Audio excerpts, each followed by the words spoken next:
So kanina napag-usapan natin ang patungkol sa nilabas na CCTV footage ni Sir Jonathan Morales kuha sa kanyang bahay at ni-request ni Miss Maharlika na baka pwedeng i-play kasi kung ano't ano man, 'di ba, baka may masamang mangyari kay Sir Jojo Morales, at least naipalabas na sa taong bayan. At ang pinakamagandang platform kung saan nga yan ire-release ay sa vlog ni Miss Maharlika na may views na ngayon na nasa 100,000 mahigit.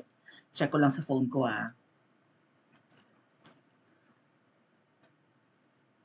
Okay, hold on.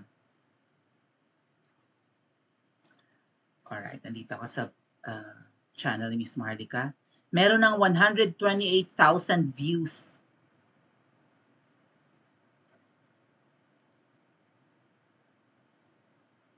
Ang bilis dumami ng views. At syempre, dahil nga lumalaki ang channel ni Miss Maharlika at marami ang nakasubaybay, kahit daw Senate nanonood dyan. And lalo na yung ibang, well, SMNI, panonoorin, baka mamaya pati yung ibang media wala na silang choice. Kasi nasimulan na mapag-usapan itong PIDEA leaks, di ba? Ito na yung follow-up. Nilabas na ni Sir Jojo sa platform ni Miss Maharlika ang CCTV footage kung saan nabanggit doon na papatayin talaga siya pag lumabas siya nung May 7.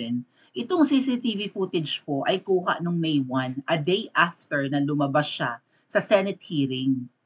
And then may pangalawa na yung May 7. At ngayong Lunes po, that's gonna be tomorrow, Philippine time, ginagawa ng paraan para mapigil at baka nga hindi matuloy pa pati yung Senate hearing, hindi lang yung pag-attend ni Sir Jojo Morales. Sipin nyo, may pumunta na sa bahay niya kumausap, baka mamaya itong naka-green, although kaibigan po yan ni Sir Jonathan Morales, baka mamaya i-pressure yan at tanungin kung saan itong specific address. Well, alam na yung address eh. Malamang alam na yan ng mga taong involved, 'di ba? Sa mga gustong mag-bribe, nabanggit nga rin po dito pala, na nalimutan ko yung sabihin kanina, na magte-take advantage yung tumatawag dito sa naka-green. Silang dalawa magte-take advantage kapag napatahimik nila si Morales, ibig sabihin puwede na silang mag-request ng mataas na posisyon sa gobyerno. Dahil kapag nag-succeed sila na huwag 'tong si Sir Jonathan Morales, yung nakaupo na naka-stripe, na huwag umattend nung May 7, mapo-promote sila sa posisyon. Basta i-bribe lang nila. Mapapayag lang nilang huwag umattend pa rin. Tapos ngayong May 13, meron na namang another hearing. Naaabangan na naman natin kung sino yung mga inutil na senador na hindi a-attend at kung umattend man, mambubuli lang sa resource person. Sinabi dito mga ate at kuya, yan nga po kitang-kita, 'di ba? Mabuti na lang may mga may subtitle. Papatayin daw si Sir Jonathan Morales kapag hindi sumunod sa utos na huwag umattend sa Senado. Ano ba kasalanan Sir Jonathan Morales kay Kuting? Gumawa lang naman siya ng pre-op, authority to operate. Hindi nga natuloy natiktikan si Maria tsaka si Kuting sa Rockwell eh. Bakit ayaw nilang umattend? Bakit ayaw nilang malaman na meron dapat surveillance na magaganap matagal ng panahon, 2012? Kasi nga isa yan sa magpapatunay na si Kuting ay gumagamit ng illegal na substance, pinagbabawal na pulburon. At isa yan sa patunay na kaya nagkakadalat-silet ang administrasyon niya at gusto niya tayong isabak sa giyera ay dahil wala siya sa tamang pag-iisip. Influenced na ng bisyo, sira na ang diskarte, bawas na ang katinuan. Ay nag-aaral yan sa abroad, US and UK. Tapos ganito ang leadership. Kahit pa second year college lang tinapos niyan eh. Kung talagang matinong politiko yan, sana hindi tayo nagkakandaletse-letse ngayon, mahal bilihin, grabe ang korupsyon, balik ang droga. Tapos manggugurgur.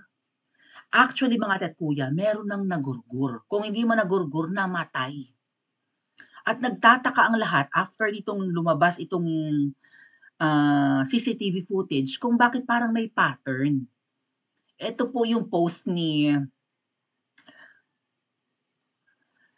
Edwin Hamora, isa sa mga DDS, ano po. I remember Rowena Burden. Sino ba siya? Hanapin natin sa Google, no? Even nga sa Facebook, makikita naman ang page ni Doc Rowena Burden eh. Taga Cebu. Nakulong ito. Maganda yung pagkakadiskarte. Parang pinakulong si Rowena Burden dahil nga binabatikos niya yung gobernadora ng isang kilalang syudad sa Kabisayaan. The oldest City. Magigets nyo yan. Ito si Doc Rowena Burden. Iisa lang naman ang inaaway niya sa Cebu na allegedly maldita yung politikong yan. Masama ang ugali, nambunot nga ng mic, di ba matapang, power tripper. At may alam alam nyo na, yung ginagawa sa palasyo ng Disneyland tuwing Tuesdays and Fridays. Di ba? So, nakulong yan si Doc Rowena Burden ng Sabado, Linggo, nakalabas yata ng Lunes kasi nakapagpiyansa. Basta next week, hindi umabot ng 1 week sa kulungan. Pag uwi sa kanila, namatay, atake sa puso. Marami ang nagdududa, bakit biglang namatay? Doctor yan healthy. Si Doc Rowena Burden. Binabatikos nito ang, yan, nasa picture naman yung binabatikos niya mga ate at kuya. Hanapin nyo na lang. Nagtataka ang iba. Dahil nga doon sa CCTV footage ng interview, sa CCTV footage na pinroduce ni Sir Jonathan Morales na nakastripe sa interview niya with Miss Maharlika, nabanggit dito maraming paraan para siya'y tsugihin or gurgurin. Either masagasaan, mabangga, maaksidente, hindi na kailangang barilin. Diba? Pwedeng masaksak, pwedeng aksidente nga, pwedeng atake sa puso. Mga natural cause. Baka mamaya lasunin or kung anumang paraan. Marami daw paraan para magpatahimik.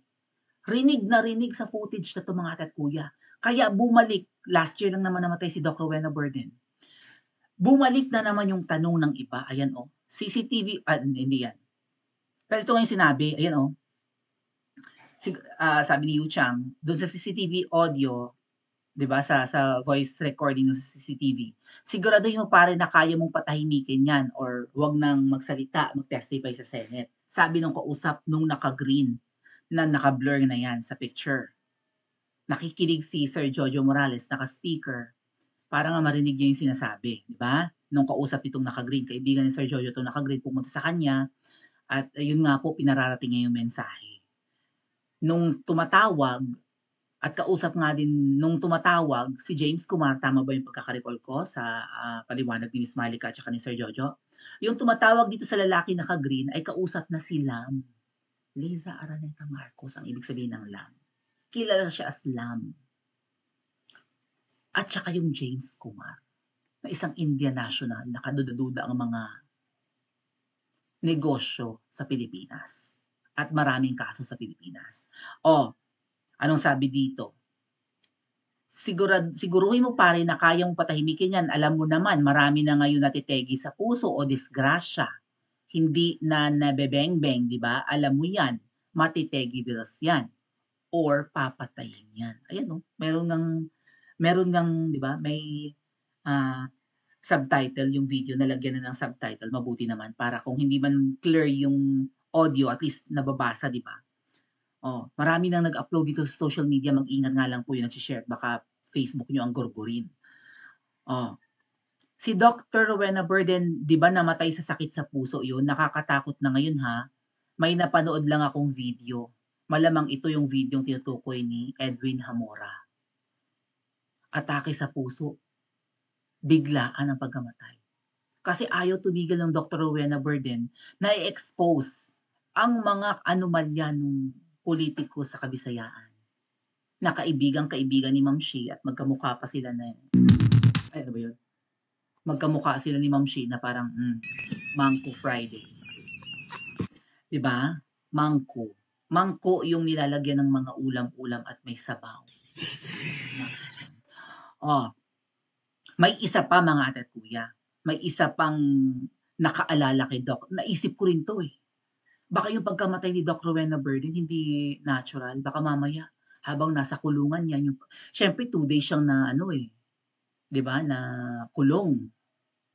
Malamang yung tubig niya, 'di ba, baka nalagyan ng cyanide, malay natin. Alam niyo naman kung paano gumalaw ang mga demonyo. Baka ang pagkain nalagyan na ng lason. Konting-konti lang na hindi niya mararamdaman yung effect, right?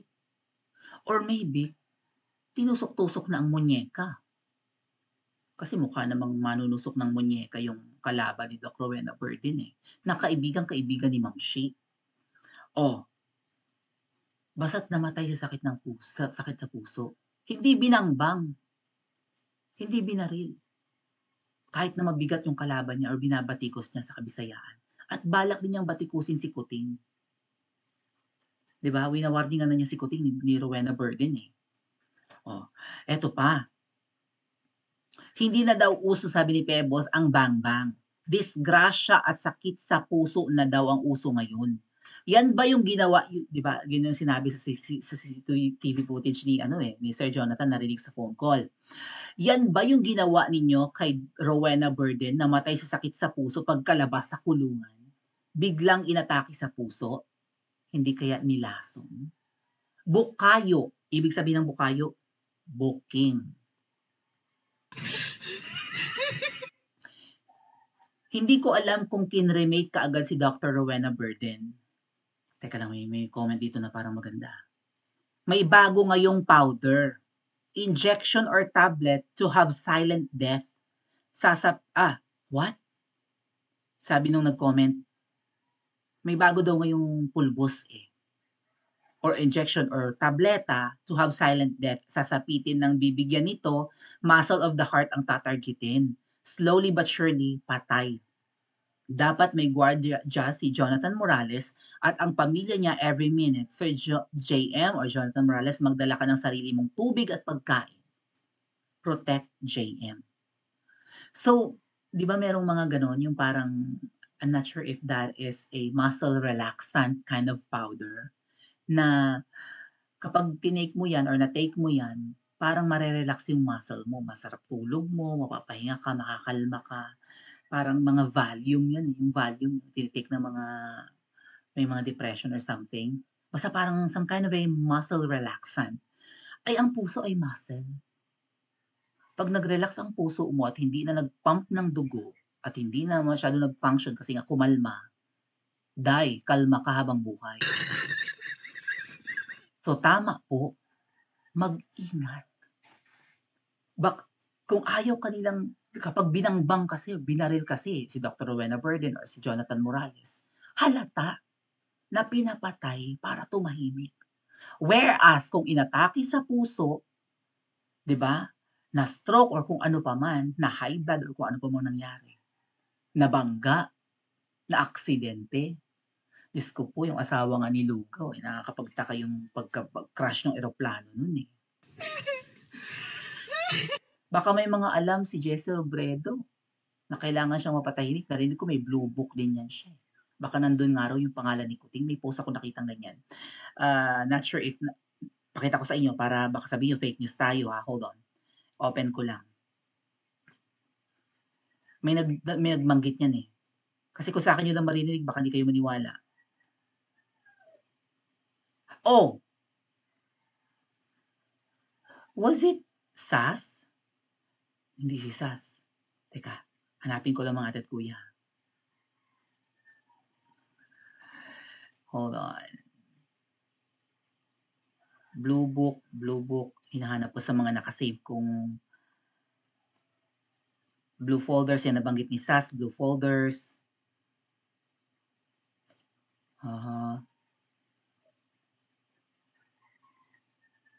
May nagbanggit yan mga ate at kuya. Ito. Tingnan natin to, ha. Basta may nagbanggit, eh. Ay hindi binanggit. May nagbanggit kay Jesse Robredo patungkol sa blue folder at nandun daw yung pangalan ni Kuting. Too bad I can't find it now. Hold on, let's try it again. Sino kayo nag-mention nun?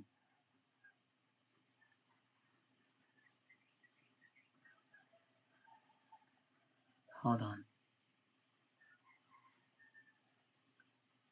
Sino kaya yun, no? Dami ko kasing sinisave, eh.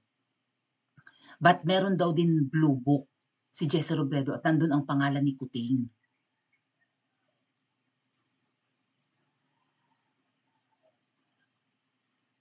Okay.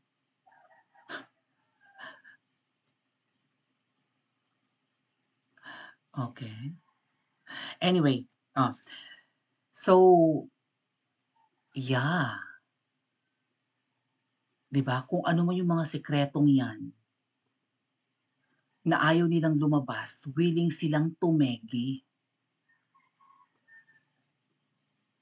So, ano sa tingin niyo mga ate at kuya, yung pagkakategi ni Dr. Rowena Verde natural lang? Doktor yun, maalaga sa katawan, maingat sa pagkain. Puro nga ang advice nun about taking care of yourself, eh. Kitang-kita naman sa kanyang pangangatawan na siya'y healthy, 'di ba? Hindi siya no, fit na fit pa rin si Dr. Rowena Verde, yan po nasa picture yan na nasa taas. Yan, hindi siya yung 'di ba, yung obese or something, tapos bigla na lang namatay. Actually, hindi lang 'to si Dr. Rowena Burden, parang may isa pa, eh. Hindi ko lang maalala kung sino. Bigla na lang din namatay. Oh, merong Mike Rama, patay na rin yata sa Cebu. Mayor ba 'yun? May Michael Ramang namatay, eh. Hindi ako sure. Maybe we can check it. Hold on. May namatay, eh. Sakit sa puso din yata or kamag-anak lang.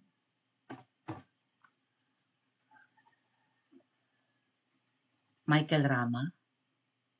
Kasi ito, They Are After My Neck, iba ba 'to? Ito yung nagbigay ng permit sa hakbang ng maisog sa Cebu, 'di ba? Na suspendido. Baka iba yung Mike Rama sa Michael Rama. May namatay na Michael Rama, eh. Hindi ko alam kung sino yung, well, mayor pa rin naman yata, hindi pa naman napapabalik na nawawala. Pero may namatay na Michael Rama. Iba naman siguro yun. Dali, Ana. Artista ba to or what? Kasi nakita ko na namatay, eh. May mga nategi. Michael Rama rin yung pangalan niya. Suspendido lang. Wala pa namang news. Baka hindi siya yung napabalitang namatay ngayong buwan ng Mayo, mga ate at kuya. May namatay na Rama. Anyway, so anong klase ito? Tao pa ba yung mga nakaupong yan? Willing kumitil ng buhay, maitago lang ang kanilang mga sekreto. Ay si Miss Maharlika nga may death threat din. Si Sir Jojo Morales, ayan. At biglang naalala ng karamihan, si Dr. Rowena Burden. Ano kaya ang dahilan ng pagkamatay niya? Talaga bang sakit sa puso? Or nabudbura na ng powder ang pagkain at inumin habang siya'y nakakulong? Pa-comment nga po sa comment section at mag-like at subscribe po kayo.